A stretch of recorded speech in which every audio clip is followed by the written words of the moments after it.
Makapigil hininga ang tagpo kanina sa Malabon nung rumisponde ang mga pulis sa pangho-hostage ng isang lalaki sa sarili niyang pamilya. Nasukol naman siya ng mga pulis matapos gamitan ng taser gun. May report si Athena Imperial. Isang lalaki ang nang-hostage ng sarili nitong pamilya sa barangay San Agustin sa Malabon.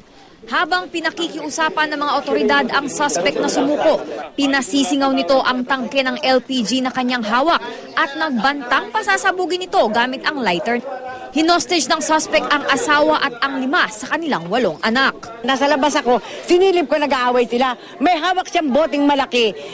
Ginagano niya yung asawa niya, may hawak yung anak ko na maliit na bata. Hiniling umano ng suspect sa mga rumespondeng pulis na makausap ang kaibigan niyang si PO3 Charlie de Guzman at isang konsehal ng Malabon. Pero nang makatiempo ang mga otoridad, gamit ang taser gun na may 2,000 volts ng kuryente, binaril nila ang suspect sa liig at sa kanyang baba na pansamantalang ikinaparalisa nito.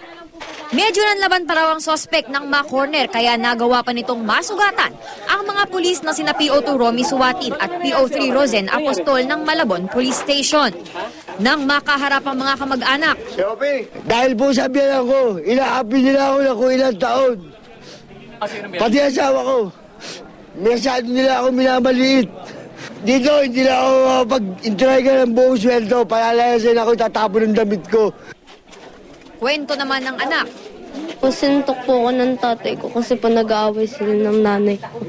Pinasingaw po yung gas. Pag kami nagpaputok po, sabog po kami lahat. Susunugin daw po yung bahay. Illegal detention dun sa niya dahil nga may force and intimidation. Athena Imperial, GMA News.